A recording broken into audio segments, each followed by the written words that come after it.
মহরমকে কেন্দ্র করে মাতম করা যাবে না, মহরমকে কেন্দ্র করে শোক পালন করা যাবে না, মহরমকে কেন্দ্র করে ওই মুরসিয়া গাওয়া চলবে না, মহরমকে কেন্দ্র করে বাজার লাগানো চলবে না, মহরমকে কেন্দ্র করে হাই হুসাইন বলে কান্না করা যাবে না, মহরমকে কেন্দ্র করে তাজিয়া তৈরি করা যাবে না, মহরমকে কেন্দ্র করে তাজিয়ার ওই কি বলছে কম্পিটিশন করা যাবে না, মহরমকে কেন্দ্র করে তাজিয়ার মান্নত করলে কাবিরা গুনাহ হবে, মহরমকে কেন্দ্র করে তদ্রূপ মাটির ঘোড়া চাপানো যাবে না, মহরমকে কেন্দ্র করে থান ইমাম বাড়া চলবে না, মহরমকে কেন্দ্র করে কোনো বাজার লাগানো চলবে না।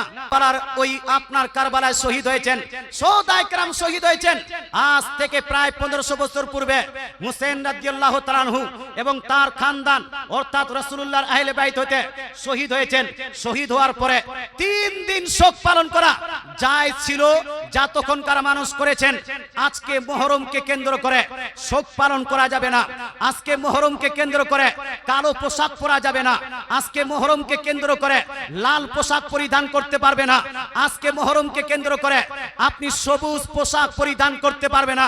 ওই রকমই ভাই মহরম মাস আসলে মহরমকে কেন্দ্র করে এই রকম যে বুকে আঘাত করে হাই হুসেন বলে মাতম করে, এই মাতমও করা যাবে, এই মাতম করা যাবে, মাতম করা যাবে না। মাতম করলে গুনাহে কাবিরা হবে।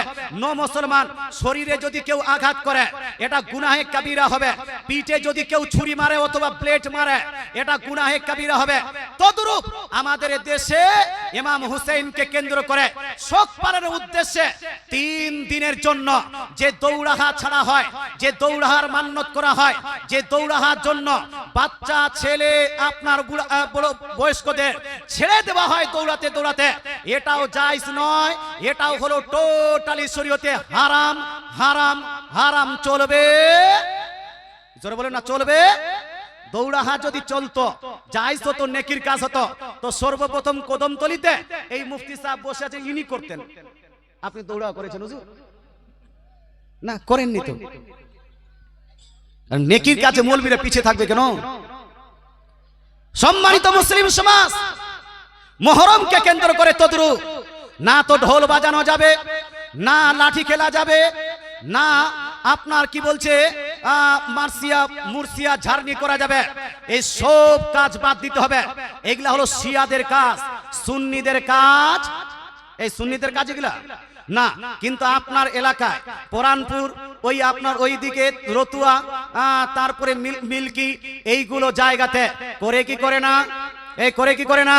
আমি একবার আর বলছি, মুহররমকে কেন্দ্র করে মাতম করা যাবে না, মুহররমকে কেন্দ্র করে শোক পালন করা যাবে না, মুহররমকে কেন্দ্র করে ওই মুরসিয়া গাওয়া চলবে না, মুহররমকে কেন্দ্র করে বাজার লাগানো চলবে না, মুহররমকে কেন্দ্র করে হাই হুসাইন বলে কান্না করা যাবে না, মুহররমকে কেন্দ্র করে তাজিয়া তৈরি করা যাবে না, মুহররমকে কেন্দ্র করে তাজিয়ার ওই কি বলছে কম্পিটিশন করা যাবে না, মুহররমকে কেন্দ্র করে তাজিয়ার মান্নত করলে কাবিরা গুনাহ হবে, মুহররমকে কেন্দ্র করে তদ্রূপ মাটির ঘোড়া চাপানো যাবে না, মুহররমকে কেন্দ্র করে থান ইমাম বাড়া চলবে না, মুহররমকে কেন্দ্র করে কোনো বাজার লাগানো চলবে না।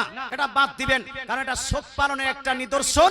আর ইসলাম শরীয়তে শোক পালন করা জায়েজ হলো কতদিন? 3 দিন। তাহলে মুহররমকে পালন করব কিভাবে?